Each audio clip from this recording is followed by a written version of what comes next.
all the detractors of network marketing, they're all right. They have great points. Like network marketing has earned its reputation.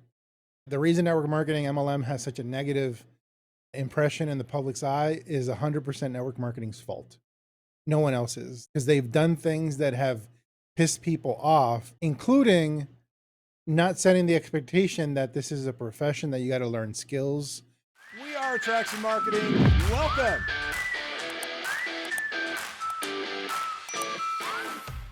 Well, I will say this, and I've had this conversation offline with Tim. You were talking about Tim Irway. I think one of the great feathers in your cap, you personally, Ferny, but also, just what you guys have created here with attraction marketing is the ability to attract not just talent. I mean, anybody can do that if they really work hard at it, but the ability to attract the type of character, people that are Yeah. talented, but also have that strong character and that desire to want to reinvest in people, to pass it down and keep that continuity. And that's the cool part. It's wild for me to think. You were talking about 2005, that's 20 years ago at the time of the recording of this thing. And attraction marketing has been around for, if you go back into the lineage as you did, quarter of a century.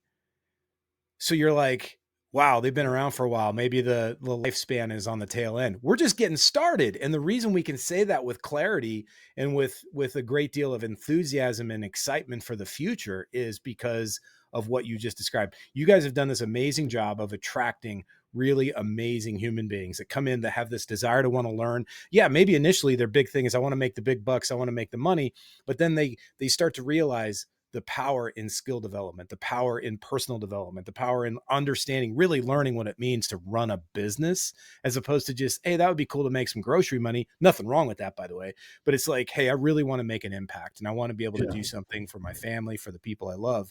And that's what you guys have done an amazing job with. And I think, like, as far as I'm concerned, that's probably one of the bigger of all the feathers in your cap, one of the bigger ones, honestly. Yeah, I mean, this is still entrepreneurship. So the thing is, people have to understand that they need to take ownership of their business, and we're a component or a part of them taking that ownership.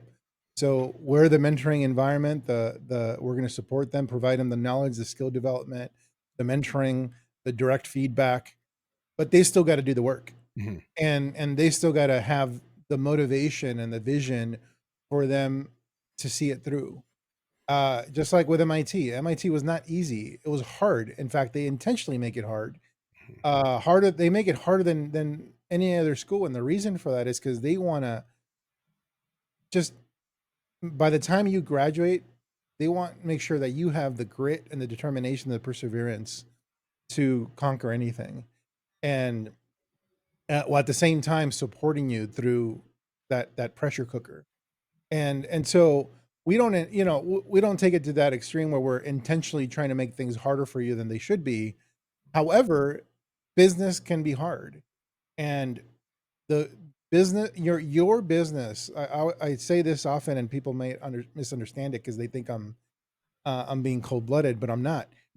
I'm talking about your business, which is not a human being. Mhm. Your business, your profit loss statements, your financial statements, your bank account does not care whether you feel like working today or not. Your business does not care So if you true. got sick today or not. Your Yeah. business does not care that your mom got cancer. Your business does not care that so and so in your family died. The business only cares about what you give it, and it's going to reward you based on, obviously what goes into your bank account. And your business is not empathetic at all to what's happening in your world. So you got to have the grit and determination to continue making progress in your business, even through the most difficult times in your life, not just the best times.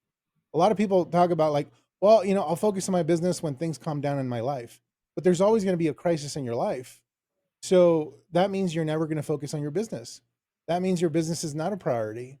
That means your business is not going to reward you like a seven-figure business. So you got to treat your business as if it's already. You got to imagine a business that's already producing seven figures, $1 million income for you, that sustains you. Mhm. Like imagine you have the big house and the cars and the dream lifestyle, but the only thing your business asks of you is that you show up every day to work. Now you don't have to work 16-hour days, but some days you might. Some days you might only need to work 2 hours a day, but you Yeah. got to show up every day, make it a priority to give the business what it needs to continue to not even grow, just maintain. Mhm. And if you don't show up, your business is gonna not care the reason you didn't show up. It's just gonna contract. It's just gonna give you less and less and less. And so that's what happens. So how would you if the worst thing in your life happened, or not even the worst thing, it's just let's say all the bad days that you've had over the past 90 days, how would you have shown up differently for your business if it was already giving you $1 million income? What conversations would you have had with your kids or your spouse? Say, hey, buddy, I can't do that today. I got to work on the business. It's a priority because otherwise you don't get all the toys and the Xbox stuff and all that stuff. Yeah. You know, you would have those conversations, but because you view your business like this small thing, like something you hope eventually becomes a 6-figure or 7-figure business, you treat it as a small thing. You treat it as not as important as all these other things in your life, including your job. You don't ask your family to give you some slack and give you a little time to focus on the business because it's like it's not making any money. So why should I do that? Because Yeah. you're treating it as something that is not yet a 7-figure business. Therefore, it'll always be not yet a 7-figure business. You got to show up as if it's already that and prioritize it in your life in the same way you would your career and more. Like when you go to work, you don't curse, yeah, maybe you do, but you still do it anyway. You go to work, you go to your job, regardless of what time it takes away from your family, regardless of all that stuff. The important thing is you got to work to provide for your family, otherwise nothing else works, right? Mhm. And so but yeah, that career might be taking time away from your family. It might require you to work on weekends. What do you do when you're asked your job when your boss asks you to come in on the weekend? Uh, well, you talk to your family. You tell your hey, I have to go to work. You know, this weekend my boss is asking for this. We got a big deadline, all this stuff. And your spouse usually goes, okay, yeah, sure, no problem. I got you covered, whatever. Yeah. So you got to do the same thing for your business, especially in the beginning so that it can later reward you with financial freedom and time freedom. But don't expect that when you hit 7 figures for the first time, that okay, it's all smooth sailing and I can sit at the beach now and drink Mai Tais and margaritas and I got the passive income dream. No, Yeah. passive income rarely happens in any business. And if it does, it's because you have the leadership, essentially the CEOs that have taken ownership of their business. Now they're willing to hustle in the same way you were willing to hustle. And maybe down the line, 10, 20 years from now, you can step away and it truly becomes passive income. But that's a very rare thing. And I wouldn't advise anyone to expect that. What I would expect if you have $1 million network marketing business, you will have financial freedom. You'll be able to buy things you couldn't buy before. You'll Mhm. be able to make investments in yourself that you couldn't before or with your family. You'll be able to take more time off than you did before. Maybe you don't have to work as many hours. Maybe instead of an 8-hour day, it's a 4-hour day. But you still got to work and you still got to show up. And sometimes if your business demands it, you got to be willing to put those 8, 10, 16-hour days because something's happened in your business and you need to deal with it. Yeah. And no one else is going to do it for you. So that's the the one thing I would change about network marketing is changing that expectation, making people think that you get to who get to who get to, and once you build it, it's all smooth sailing, passive income. You can will it to your kids. You can sit on the Yeah. beach. Like that is not a reality. What happens is once you create enough leverage in a business, any business, um, you'll have leverage, meaning Mhm. the business will make money oftentimes even when you're not there, but you still gotta be the CEO of the business Yeah. until you hire a new CEO, or in the case of network marketing, you have enough CEO leaders under you that they don't need you anymore. Mhm. But that's not going to be in the short term. Well, and then what's cool about that is you do not have to have that in place to get started. You don't have to have that in place. Now, if you do, like you were saying, some of these folks come in, they come to us because they are leaders in the industry. They've gone through the ringer. literally, mentally, physically, emotionally, and they're looking for more leverage. The cool part that you guys have done an amazing job with, and I know just the way you kind of described the way you worked with your mentor, and then how your relationship with Mike and then Tim Irway. I keep bringing up Tim, and you guys, for listening, we will interview Tim. I promise we'll bring Tim Irway. I'll see if I can coax Yeah, him out of. he's still, you know, I'm the front facing, you could say, spokesperson for the company, Yeah, but Tim's still a partner, and he's working behind the scenes on some really cool stuff related to AI, which we'll talk about probably in another show.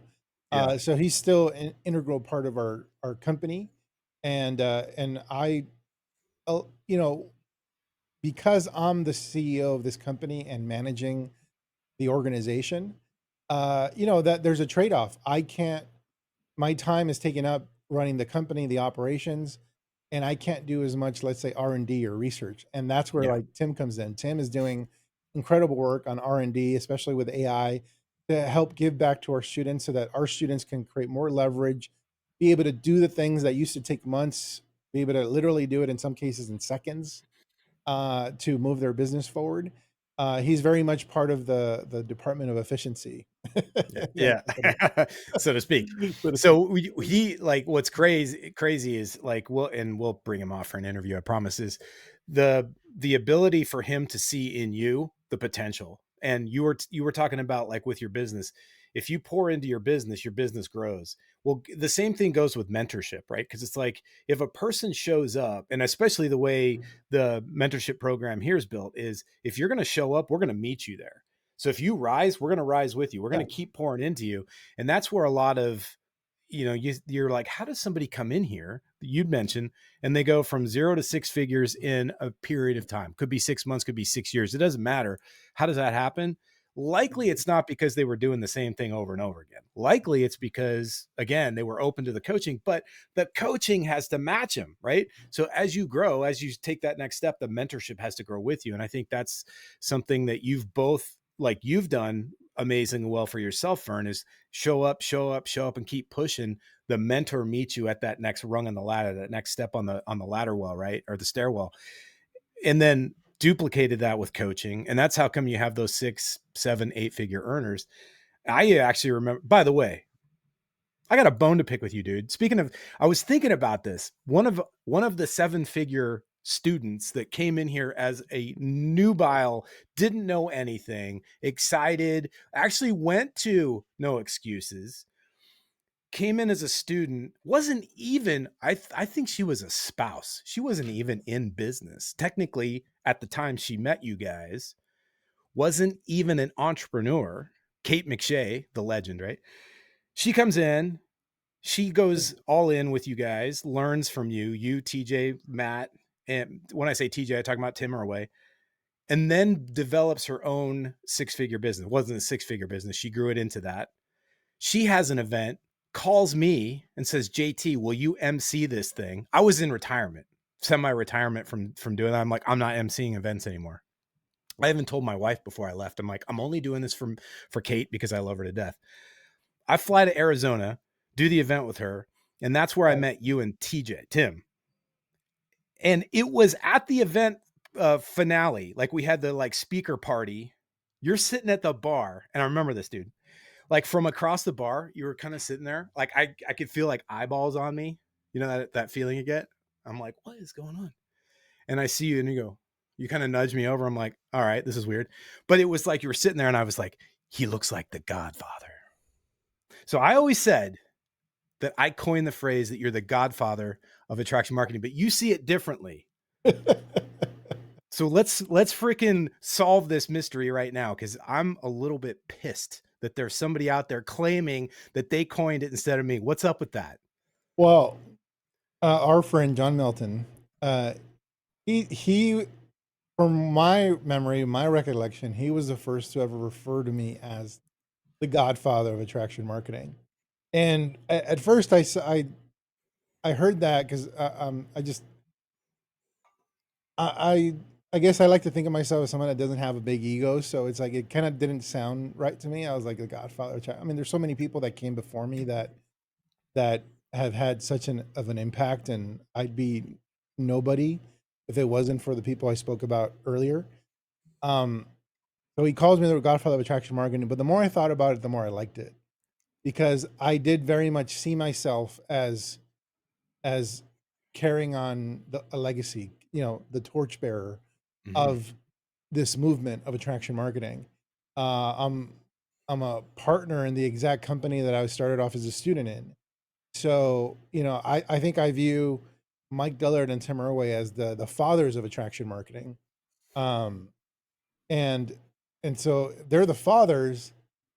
Then I'm like a godfather, because what's the role of a godfather? Is like anything happens to the fathers or the parents, the godfather becomes the parent.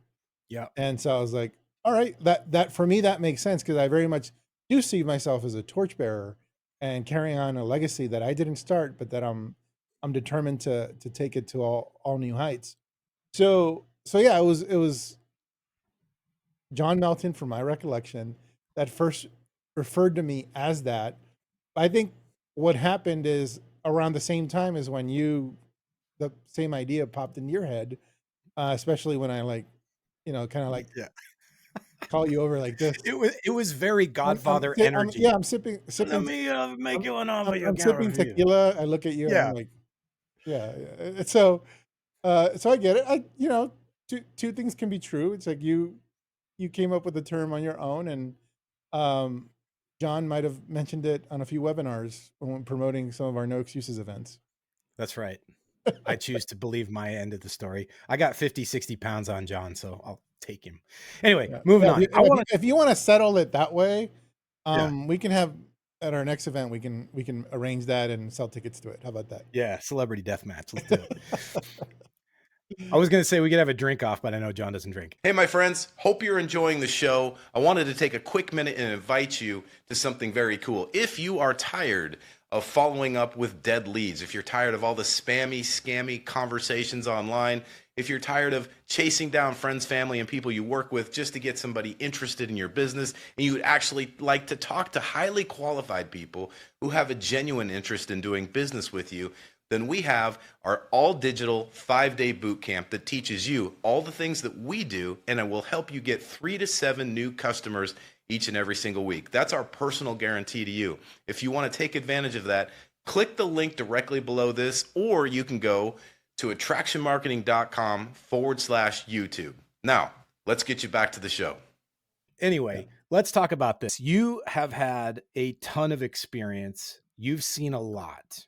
You've been through the ringer yourself, but more importantly, as I think we've done a pretty good job talking about who you've developed, the state of the industry, very interesting times. I would ask this: what do you think, from your experience, your vantage point, what's the biggest, or maybe a couple of the biggest challenges that the current network marketer faces? What do they need to know to weather the storm, and not just weather it, not just survive it, but actually thrive? Well, right now, as of this recording, there's a lot of there's over the past year, there's been some difficulties in network marketing, with network marketing companies either shutting down, changing their model, so they're more they cancel the MLM comp plan and go to an affiliate comp plan model, screwing over a lot of distributors, or they just fire all the distributors literally overnight. People lose their paychecks. A lot of stuff like that's been happening.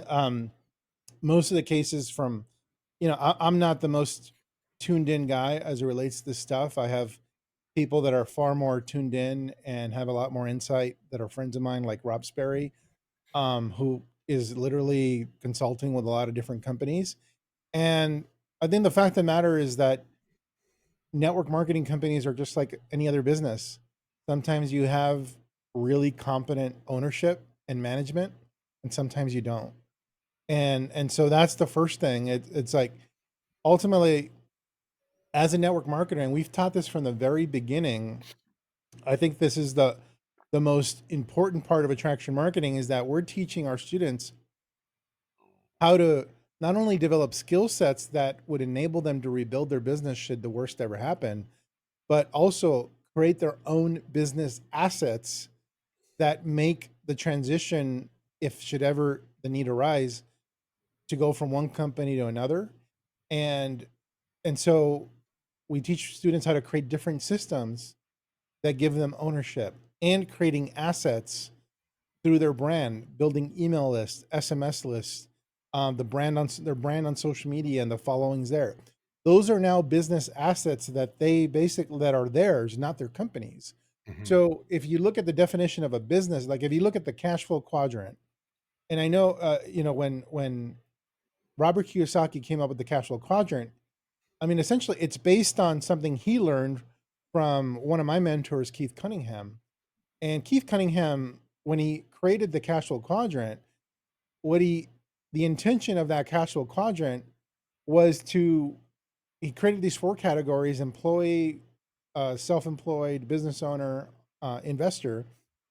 And he didn't create it to make it to try to make a point about, hey, people on the left quadrant, that's bad, you want to be on the Yeah. right side. That was a something that Robert Kiyosaki did to kind of like create polarization and motivate people to become entrepreneurs and business owners. But Keith created that to point out that these different quadrants require different skills, and not only skills, but in order to get into to go from the S to the B, you not only need to be able to make money with your skills, you got to have systems that help to make the money for you, and you need to have assets. So you need to actually own something in order to be a B type business. Mhm. Otherwise, you're still an S. Otherwise, if you can be fired, whether you're an E or an S, if you can be fired by your clients, then you don't have a business, you don't have ownership.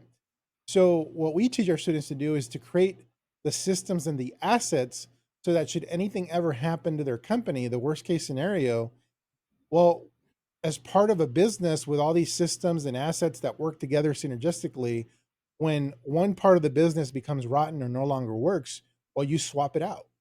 You Mhm. swap it out for something that will work. And then all the systems maybe need to adjust a little bit, but they, for the most part, they're the same. And you definitely have the skills to manage that type of business. So that's what the company is. The company becomes a vendor that can be swapped out when that relationship no longer works, or if that, like if you think of like a any a traditional business that has a supplier for a certain good. If that supplier goes out of business, well, they find another supplier, but Right. then that doesn't cause the entire company to collapse. It might cause temporary, difficulties. Maybe revenue goes down temporarily, but that business owner is not going to go, okay, well, our vendor, you know, threw in the towel, so I guess we're done. No, they're Mhm. going to work like hell to find a replacement, and there's going to be a transition, but eventually they'll find that replacement and continue growing from there. And so every student that we've had that's still in network marketing that has been in the position where they had a multiple 6 or 7 figure business that had that happen to them were able to rebuild, and not only rebuild, in most cases rebuild bigger than they did before, Mhm. and learn the lessons from what happened before. And you can love your company, but you don't necessarily need to trust it with everything unless they are giving you access to all their financial information. I Yeah. don't know of a single network marketing company that is not publicly traded that shows its distributors its financial statements, its profit loss, how much debt it has. So you don't know, unless you're a public company, you don't know what their financial situation is. So if you don't know, you got to make sure that you have the ability, the skills, and the systems and the assets to be able to recover from the worst happening. And hopefully it never happens. And hopefully, like, it's a lifelong relationship.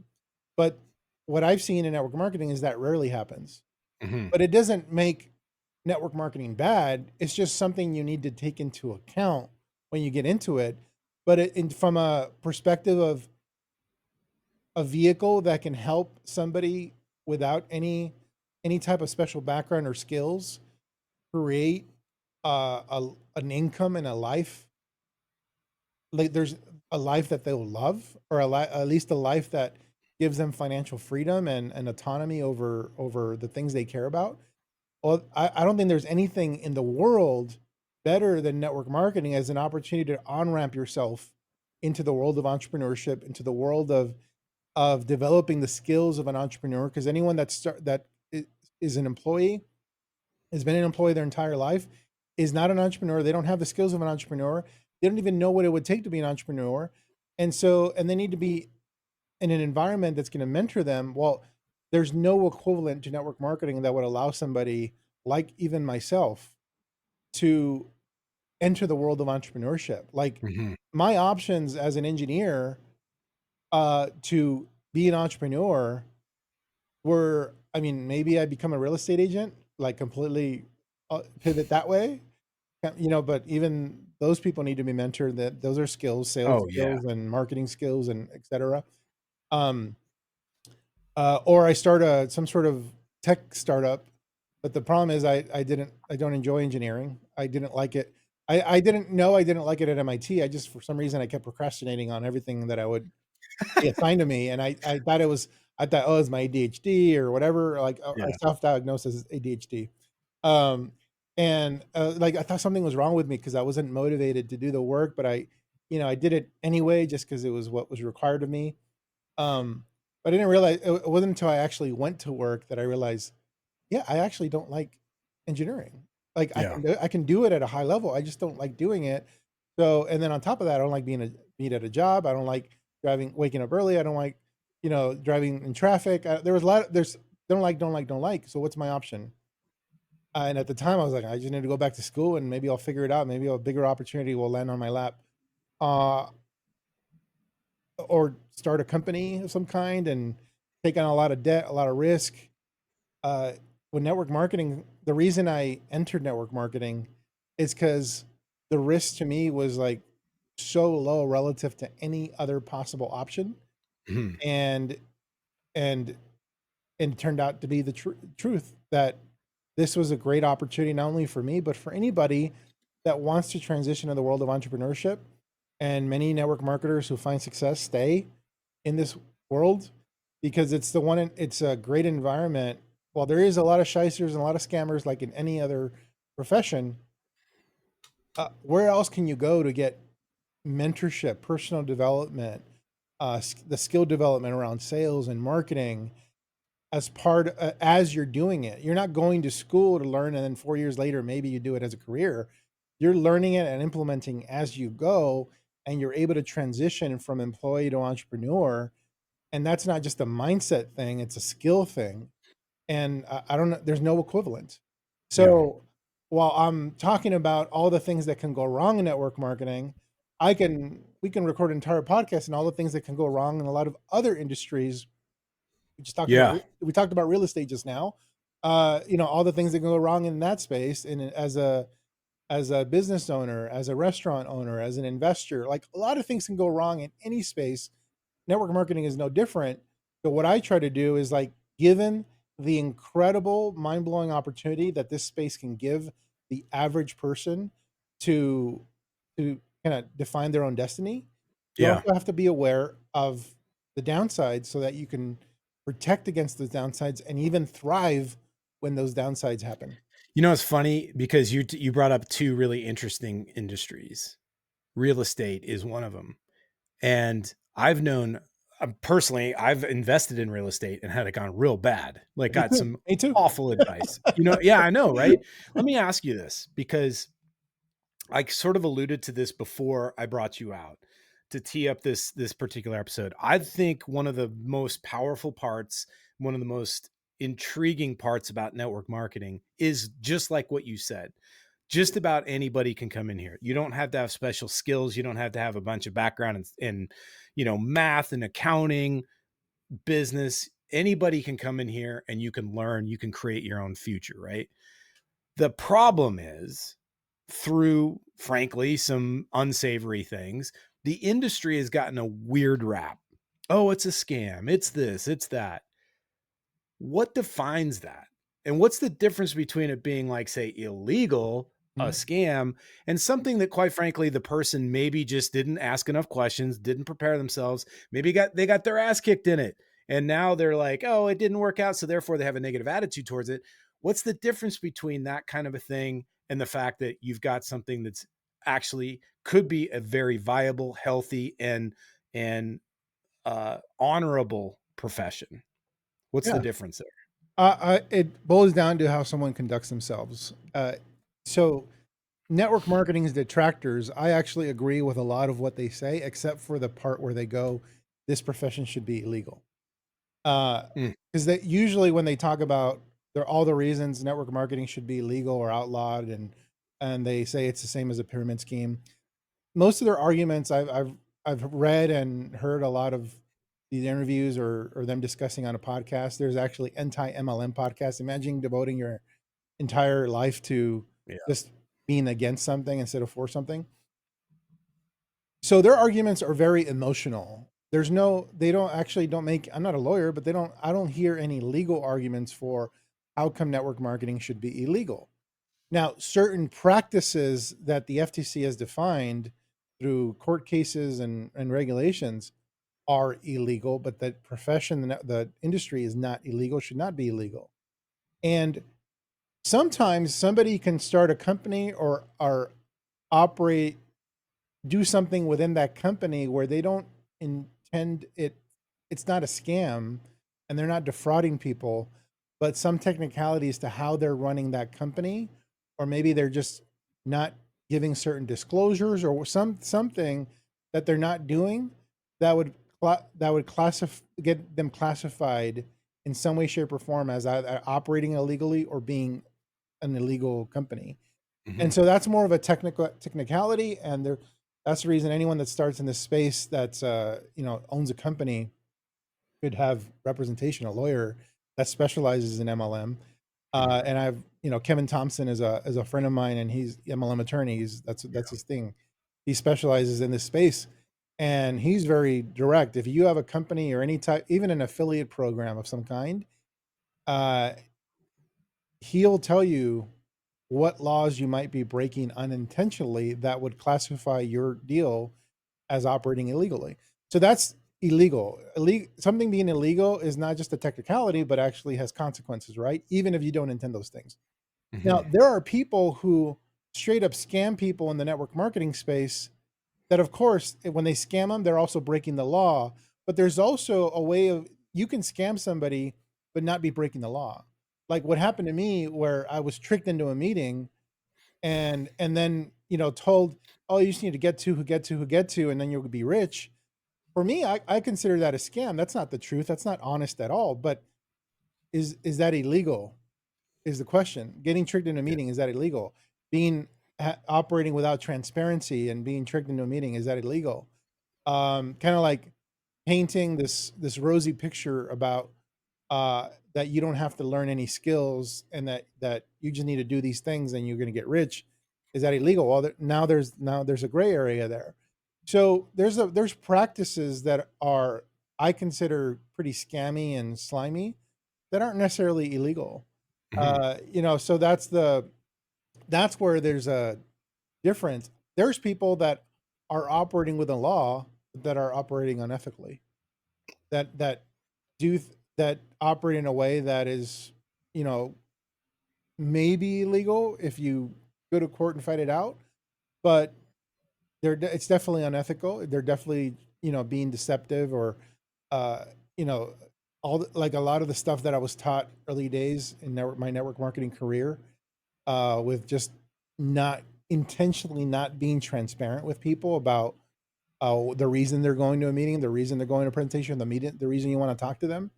That's not illegal. Like leaving out information is, I don't think, is illegal as far as I know. I'm not a lawyer, Yeah. talk to a lawyer. But I consider very unethical. So Yeah. I once had a friend who ran a direct sales company, and he was making crazy money, bringing it in, and doing it extremely well. And then he explained his business model to me. And at the time, a few months earlier, I had talked to Kevin Thompson about an affiliate program that we were running, and he gave us very strict guidelines on how to structure that affiliate program so that we don't break any laws or break any rules that might get us in trouble. And so he schooled me a lot, and I asked him a lot of questions about, what about this company, what about this company, what about this company, and he just laid it out in terms of like where that line is. And by the way, there's a lot of companies that are very well known that are operating illegally, according to what Kevin told me. Mhm. But my friend, he was operating one of these companies, and when he explained it to me what he was doing, and I was like, you know what? I think I know I didn't say you're not, I know you're not trying to scam people. That's what I thought in my head. He's not trying to Mhm. scam people. He's a good guy. But the way you're running your company can get you in trouble with the FTC. I recommend talking to Kevin, Yeah. my attorney. And so he did. He scheduled a call, paid him $10,000 to consult on how he can transform his business so that it's within the law. And ultimately, he either, I don't know the reason, either he couldn't do it or he didn't want to do it or it was going to be too much trouble. He shut down the business a month later, Wow. making raking in all this money, and he's flying under the radar. No one's going to notice him for probably years if the FTC ever catches on. And he chooses to shut down the business. I was like, that's a guy with integrity. Yeah. That as soon as he finds out something he's doing can get him in trouble, and he probably can skate by for a few more years and probably be making millions of dollars, he chooses to shut down his business after consulting with a guy he paid 10 grand, an attorney. And again, I'm not sure the exact reason, or maybe he just didn't think he can operate in that way, or just, but he didn't want to do anything that he now knew would be illegal or unethical. And so that's, again, I say that as an example to show you there are people that operate in this space who might be breaking the rules of the law, or be in the gray area unintentionally, and then there's people that do it very intentionally Yeah. and are sociopaths about it and don't care about anything.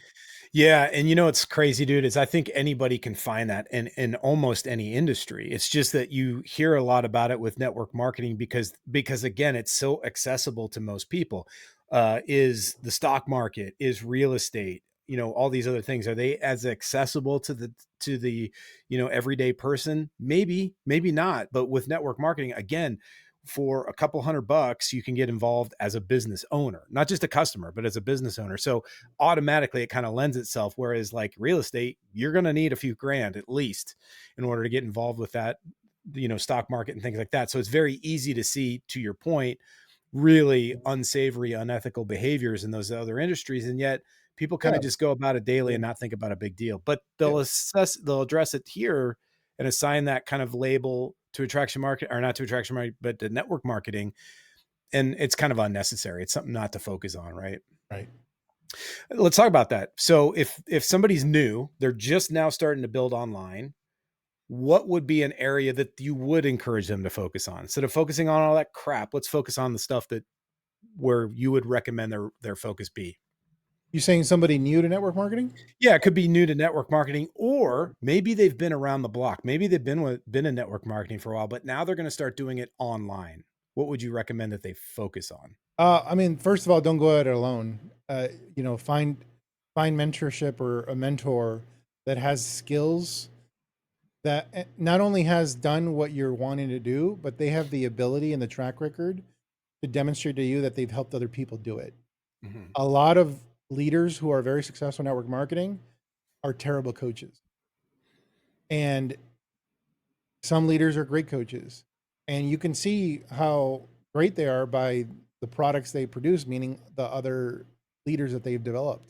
So look for a mentor that, whether it's been within your company, outside your company, most of the time it's probably going to be outside your company.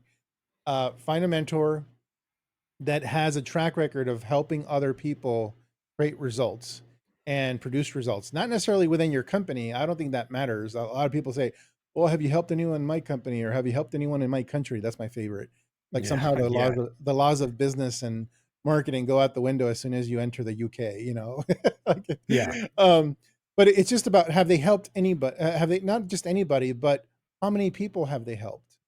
And what are their stories? And as long as you have that evidence that this person has helped more than just themselves, then start there, and make sure that their curriculum is going to be teaching you skills. You want to know, what are those skills that you're going to learn, and what's the program you're going to learn it with? How is it structured? Is there a curriculum? When are the how many opportunities, or when do I have the opportunities for feedback and mentoring or check-in calls? Like, that's what you're looking for. That, I think, most network marketing companies and organizations don't provide that for some strange reason. They tell people what to do but not how to do it. So I'd say that's the first thing. It's like find somebody who's going to actually teach you skills, treat you like an adult, um, and talk to you about here are the things that you got to learn, and latch onto that person. As long as not only have they done it, as long as they've been able to help other people do it as well. Yeah. And again, don't get caught up having done it with my specific company. Again, that doesn't matter. If I focused early in my career, if I focused on, well, I'm only going to work with Mike and Tim, if they've helped people in my company succeed. Well, the fact of the matter is many companies are very closed-minded to anything outside of what they teach or do. And so they're going to automatically discourage a lot of people from participating in what we do. And there's going to be this resistance always. And so don't be surprised that there's fewer people in your company doing attraction marketing, if any, than in other companies that are more open to it. That's more of a nature of what people are open to, not an indictment about, oh, attraction marketing doesn't work with, Acme company. Yeah. No, Acme company might just be so resistant to it that they just badmouth, discourage, or whatever, to the point where very few people, if any, from that company ever attempt these strategies. Yeah. I appreciate that, man. Look, I want to jump into some rapid fire. Before I do, I have one more question, and I have been dying to ask you this. So I know you're not Zoltar with the fortune teller with the crystal ball, but if you could make a prediction, what do you predict for the network marketing industry in the next 10 years? Just something that's kind of like, hey, this is, based on kind of following on that question, somewhere a person might want to be focused on, excited about, where they're going to direct their energies. What do you predict for the, like, say, next decade for this industry? Well, so before I answer that, I hate when people make predictions about anything. I know I'm putting you on the spot on purpose. Because so many gurus, big names in network marketing, outside of network marketing, in the business space, make all types of predictions, and very seldomly do their predictions ever come true. Right. And I think I won't say who. It's just like it like when somebody expresses that level of certainty, I think it says more about them than it says about their prediction. It's more like when somebody makes predictions about here's what I think is going to happen, and they do it with such certainty, even though they have no control over the economy or businesses or how businesses are run or like what decisions a country makes, whatever, they're still making these predictions as if it's like they're a prophet of some kind. Yeah. Um, I immediately I'm disgusted with that type of thing, because most of the time they're wrong. Most of the time, people are making decisions based on their predictions Yeah. because they trust them, and then when that prediction doesn't happen, they pretty much pretend like it didn't happen, like they never made it. And so you can all you have to look at is the man. There was these books that were promoted when in my original company by this guy that was talking about the economy going into a deep depression, and this was in like 2010 or something like that, and it just never happened. Mm-hmm. We went through some recessions, but we didn't like cease to exist as an empire. Yeah. So anyway, so that's the first thing. So what I'm going to share is really just what I think more likely is true is going to happen, and the fact of the matter, and this is just all you got to look at is the past to see what this can happen in the future. The industry, the profession is going to continue to evolve. When as younger people start becoming the majority in network marketing, they're going to demand, and the industry is going to need to adapt to ways of building online using the what they already know, using TikTok, Instagram, or even Snapchat. I don't know what that's going to look like, but Mm-hmm. the whole point is there's like home parties, home meetings. What the hell are you talking? Like they're going to look like you have three heads Yeah. back on, and so the industry is going to need to adapt. And in some of the more progressive companies that I get to have, leaders that are students of mine, they're telling me more right now that it's already happening where the newest team members are demanding or asking for these more progressive ways of building a network marketing business that would horrify, my former upline in my original company. And so I think that's what's going to happen. The industry is going to need to adapt, and if you don't adapt, you're going to die. Mm-hmm. And network marketing has been really slow, like slow, crawling slow to adapt to the changing times. It's the one profession that refuses to adapt. It's really weird. It's like any other company in the world refusing to innovate, they'd go out of business and their CEO would be fired. Mhm. But network marketing as a collective has resisted it, but it's cracking. And the companies that are suffering are the ones that are not adapting. There's still companies today that literally can't give a link to their distributors to send to somebody or text to somebody so they can buy a product. Literally, you don't have the technology to create a link to a product that someone can send another person so they can buy it on their own. Yeah. You have to have them jump through these hoops to create a membership and then pay a fee before they can shop with you at all. Like, it's just crazy. So those companies are going to contract and die, or they adapt quickly. Yeah. And it's not even legacy company versus newer companies. I have a leader who's a student of mine that's a big leader in a legacy company that's older than Amway, that where their company has very progressive policies, intentionally is encouraging people to adapt and to evolve and to grow on social media, find online strategies. And there's been zero resistance from this legacy company with this leader to adapt. She's, I speaking about Jennifer Glacken, she's Yeah. transitioned over 60% of her team from building 100% offline. Now 60% of them are building online, which is fantastic. And so the more the companies do that, those companies are going to thrive. That's my prediction. And the ones that don't, they're going to whittle up and die. I love it, man. Yeah, it's a very exciting time. The thing that I was excited to ask, the reason I wanted to ask you that question is because I see that as well, and I'm grateful that we're kind of on the front end of that to help lead the cause or lead the way. If people choose to take that path, if they want to really know how to grow online, they have a home, they have a Yeah. way to continue to get the expanded resources that are continually evolving and innovating, so that they Yeah. can stay ahead of it. It's I think sorry, that's I'm not awesome. going to do the crystal ball thing where I'm going to make these Yeah, big things about like, yeah, yeah. again, I say these In predictions, 2027, there's these going to be predictions say more about the it says more about the person making the prediction in terms of their obsession with certainty Mhm. than it is to say about their prediction. Like the people that tend to make these predictions crave certainty and they're very uncomfortable with not knowing. Yeah. And that gives them a sense of security to somehow formulate some sort of prediction. Here's what's going to happen in the future. Here's where things are going to head, and be very certain about that outcome. I think that just means that that person really is looking for something to believe in, to be certain about, and they are very uncomfortable simply saying, I don't know what's going to happen. Yeah. Yeah. I don't know. But I don't know what's going to happen. One of the most powerful phrases in leadership and one of the most feared phrases in society.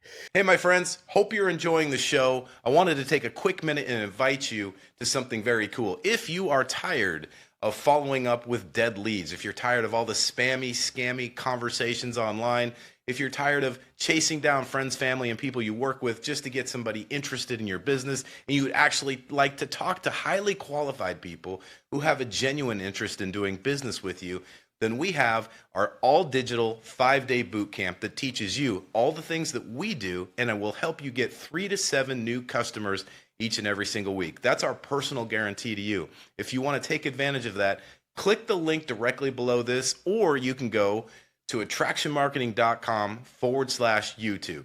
Now, let's get you back to the show. Okay, let's go rapid fire, dude. You mentioned you were talking about a book, and that made me think. Well-read, well-learned people tend to succeed and do pretty well in this industry. What's a book or maybe a couple books you'd recommend for people in network marketing to help them get that edge? Um, I'm not big on doing a lot of personal development, but there's some books that are really powerful that I think people should read. And fortunately, they're really some short books, or at least very enjoyable where they seem short. The War of Art is one. Yes. So that's one. Another one is The Art of Not Giving a Fuck by Mark Mhm. Manson. Beautiful book. If you like, yeah, if you're sensitive to the F word, you're not gonna like the book. But if you can overcome that and be sensitive to knowledge and want knowledge and wisdom, then that's a great book. Uh, and then also when it comes to vision, For the most part, 90% of what's in this book, I recommend and I believe in. Is Mach 2 with Your Hair on Fire by my friend Richard Blissbrook. That's a great book when it comes to understanding how it is people transition from one life to another, from having something they don't want or a situation they don't want to fulfilling on a grand vision for their life. Meaning, if your goal is 7 figures, 6 figures, whatever that is, and you don't have that yet, and you've never had that yet, how do you transition from where you're at from a mindset standpoint to being somebody that is with a high probability will achieve that? It's how do you work on your mind. One of the things that I say, and this might seem like it contradicts some of the content of the book, but it doesn't really, is you can't work for your mind on your mindset from the inside out. You have to work on your mindset from the outside in. Mhm. It's what you do. Your actions need to be consistent with somebody that is successful, and then you will be successful, not the other way around. It's not your mindset needs to be molded into somebody in a mindset of somebody that's going to be successful, and then you become successful. That you can't do that. You can't go inside your mind. Yeah. Yeah, I love that, man. That's really well said. All three of those books, I would double down on that recommendation, especially The Subtle Art of Not Giving a Fuck. By the way, if somebody's like super off put by a 4-letter word, entrepreneurship's probably not your jam, dude. You got to have a thick skin. Every mentor I've ever had has cursed like a sailor. So 100%. Me too. Like, honest, I obviously have a military background. It was like very direct language, no time for that. And it was just like, you learn real fast to have a thick skin.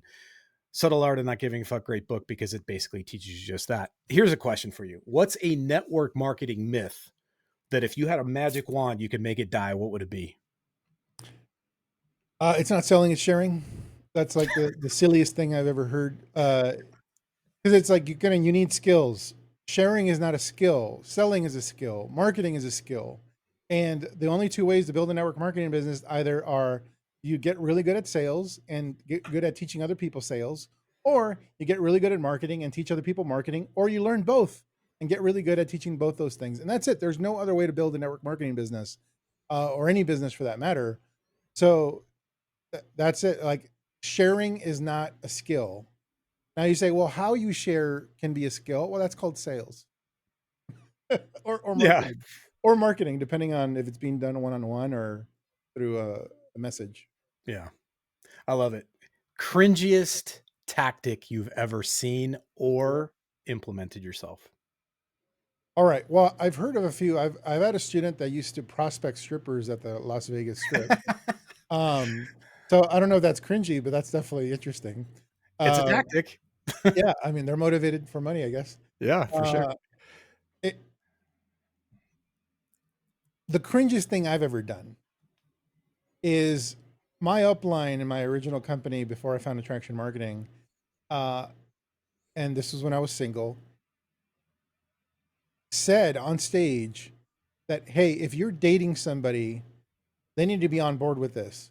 So you need to talk to them about the business and get them excited. Otherwise, you should let them go. Like, basically, like, break up with them. Oh, shit. It's that type of thing. Like, and he said dating. He didn't say that about marriage because that would have probably ruffled feathers. Like, Yeah. you need to know if they're on board or not. Like, so so on his, I guess, advice from stage, I was dating somebody, and on the second date, I basically spilled the beans on. I basically prospected her. I shared everything what I'm doing, and there was no third date. See, and, and you think about it back. I think about it now. It's like, oh, it's like freaking stupid. Like, what did I expect was going to happen? she was But probably like, babe, it's not for me, but I encourage you. You're like, you're out. yeah, she was very. I mean, she was very polite and like nodding and all. Oh, that's cool. And she totally pretended like I wasn't crazy. Um, but there was no, like, completely ghosted me afterwards, and I was like, yeah, okay, the lesson learned there. But that's where, like, no matter how intelligent or smart you are, you'll do some stupid things, especially if a mentor or somebody of authority like tells you to do it, as in the context of, hey, he's a top earner in the company. If he's saying I should do it, maybe it's the right advice. And so eventually, you learn to start thinking on your own and start filtering out stupid stuff Yeah, like that. dude, you want to hear a cringe story? this was like, I was probably a year into network marketing, maybe a little bit longer. And I had been out of the military. Both my wife and I were military vets, and we gotten out. So no more paycheck, no more all that stuff. And we were struggling. Like, I literally had to borrow money from my dad for groceries and diapers. Cause at the time my son was like, I don't know, 18 months old. So we're in this network marketing thing, and I did the typical go, like prospect and meet people. Some guy responded to, you were talking about Google AdWords, responded to my ad. And he's like, hey man, this sounds awesome. I'd love to know more about it. So I get on the phone with him. Long story endless, we're going to meet he goes, I'd love to buy you lunch. I'm a serial entrepreneur. I own a couple businesses. This sounds like something I like to add to my portfolio. You got to remember, we are starving. Like, I haven't made I'm broke. So I'm stoked that I even got a response back. And this guy's a serial entrepreneur. Sounds like something he could fit in his portfolio. All the language is like language candy. So he's like, let's meet for lunch. I'm like, great. He goes, I'll buy you lunch, which, by the way, when you're broke, pretty awesome. So I'm like, okay. He goes, well, let's meet at the Golden Corral. Automatically should have been like the red flag. So I meet him at the Golden Corral. We go through the thing, get the food. The main room, like where the buffet is, they have like kind of a side room, and I mean, it's just an overflow room, if you will. And there's people sitting in there, and they're just sort of casually, and there just happens to be a table. And he goes, let's sit there. I'm like, okay. He sits so he's facing the buffet, and my back is to it. I don't even notice this. And then all of a sudden, by the way, this is how desperate I was to make a sale. My situational awareness is usually pretty good. I didn't even notice the guy in the suit come and close the partition. He walks over, and there's this like sliding partition that closes that room off from the main room. And dude, it sounded like one of those, like in a warehouse, the roll down doors, like bam, and it closes behind me. I'm like, what's going on? The dude that I'm prospecting reverse prospected me. He had basically invited me to this freaking MLM thing. And the guy goes, well, hello, folks. The dude who closed the door, he's like, may I have your attention, please? Every single asshole in that room was in on it. They were all doing the same thing. So basically, if your back was to the room, you were getting prospected. You could see the collective, like, what the hell's going on here? And the dude that invited me, he's like sitting there. He kind of looks at me, and he kind of winks. He goes, and he looks up at the other guy. I was so pissed, bro. The cringiest thing to this day, I still will never set foot. First of all, no offense to Golden Corral. I'm sure there's people out there that love it. It's disgusting food for me personally. I will never go near one. I will speed past one. I'll run a red light to go past a Golden Corral because of that situation. Anyway, I'm back. So he tricked you, completely tricked you, like full on deception. Yes. Get you into a meeting at a Golden Corral. Basically teases you with food. Yes. And you're starving. Yes. Like, I could see my ribs. By the way, at least did you get a meal out of it? I got a meal out of it. No, he did not sign up. No. Man, the confidence to go. Yeah, that's what he did, dude. He winked at me. He's like, and then like kind of like winked and then looked at the guy like, you're going to want to pay attention. And you're trapped. You're literally like closed in. You can't leave. Yeah. Like, and to be honest, you're like, we were talking about scammy behavior, but not illegal. Yeah. I think maybe borderline. Cause I don't know if they latched the door and locked it. Like, I'm sure I could have gotten up and gotten out. But it's the feeling like I can't leave, I mean, you're creating a fire hazard. Maybe you're breaking the laws there. So. Yeah, exactly. There's a fire in the buffet. You can't escape. Yeah. Yeah, exactly. But yeah, I guess that technically not illegal. Technically not illegal. Inviting you to lunch under false pretenses, feeding you, and then you having to sit through a meeting. I mean, that sounds very timeshare-ish. It was not timeshare, but I know, but that's very similar thing. It's like, yes, oh, yeah, a free hotel. You just got to sit through 1 hour of a meeting, whatever, and 8 hours later, you still can't leave. Yep, my wife and I fell for that on our honeymoon. As a matter of fact, timeshare pitch, free bottle of booze. Like, oh, cool. Who doesn't want that? Yeah. Long story endless. Those are the cringy ones. Let me ask you this before we wrap. If you could change one thing besides that about network marketing, what would it be? Expectations when people come in. Again, all the detractors of network marketing, they're all right. They have great points. Like, network marketing has earned its reputation. The reason network marketing MLM has such a negative impression in the public's eye is 100% network marketing's fault. No one else's. Because they've done things that have pissed people off, including not setting the expectation that this is a profession that you got to learn skills that has great promise, but if you want to achieve what's a part of that promise, six figure, multiple six figure, 10-figure income, or whatever that income level is, you got to learn and develop skills so that you are worthy of that level of income.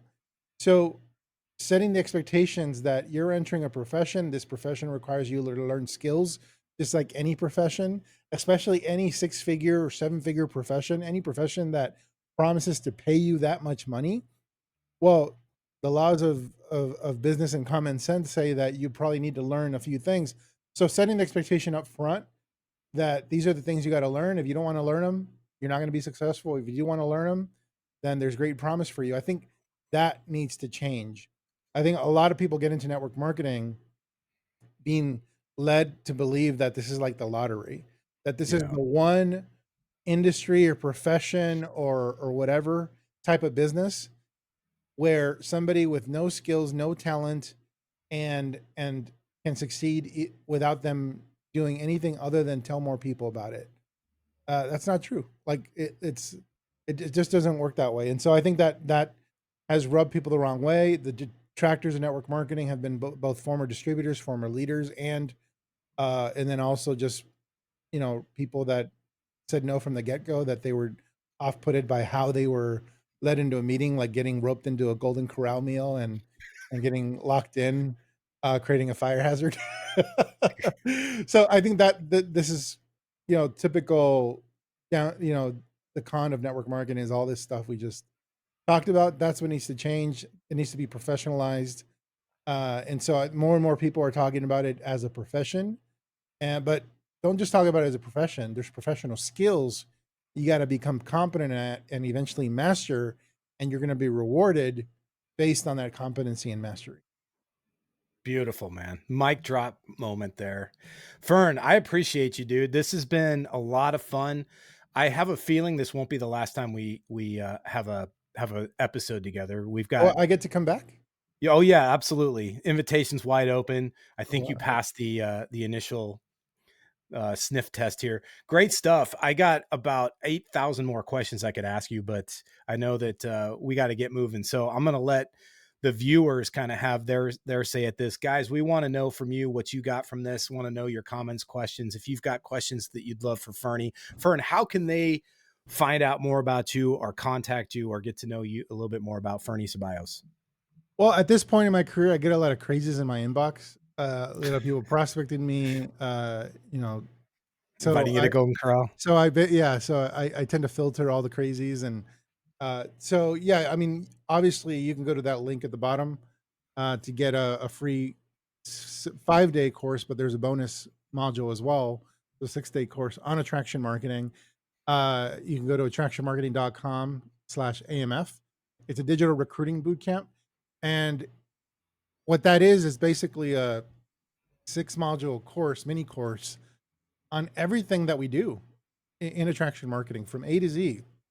It's a high level overview of everything that you every skill and everything you would need to know in order to be successful at attraction marketing. The last day is about systems and duplication systems and team systems and scaling businesses. So we're going to start, the course starts with the basics, the fundamentals of attraction marketing, and then goes through every skill that we teach here and how we teach it and different ways of implementing that skill set for growing your business. So they can go there and eventually we will meet through that. Awesome. Yeah, I appreciate that. And if you guys out there, if you got some value from this, if you learned something, if we made you laugh, we made you cry, if we pushed a button, or if we just gave you a new insight as to what it looks like for you personally, If we offended you, if we offended you, make sure you share this far and wide with people that you want to equally be offended or be educated, be enlightened. We'd love it if you shared this message far and wide. Hit that subscribe button and stick with us. We're going to be bringing more content to you on a weekly basis. Looking forward to new episodes with other presenters and a return of the great Ferny Ceballos. Ferny, Appreciate you, brother. As always, a true honor to hang out with you. Thank you very much for your time today. Thanks, brother. All right. We'll see you guys soon. Thanks for tuning in. Hey, what's up, my friends? Hope you enjoyed that show. Hope you got some great value from the content, and hope you enjoyed our conversation with our speaker. I want to just remind you, if you are ready to stop chasing people and start having people chase you, if you're tired of all the spammy, scammy conversations all the time, and you'd rather have 3 to 7 highly qualified customers each and every single week coming to you in your inbox, you are invited to grab our free 5-day digital boot camp that will teach you how to attract the right kind of people, create the kind of influence so you can start enrolling those 3 to 7 customers each and every single week. And you can get that at the link below, or you can go to attractionmarketing.com/YouTube. That's attractionmarketing.com/YouTube. And if you got some great value from the show and you want to stay in touch, make sure you hit that subscribe button, hit the like button, and of course, share this message far and wide. There will be much more conversations just like this one coming at you very soon. Look forward to having you with us here with the Attraction Marketing Show.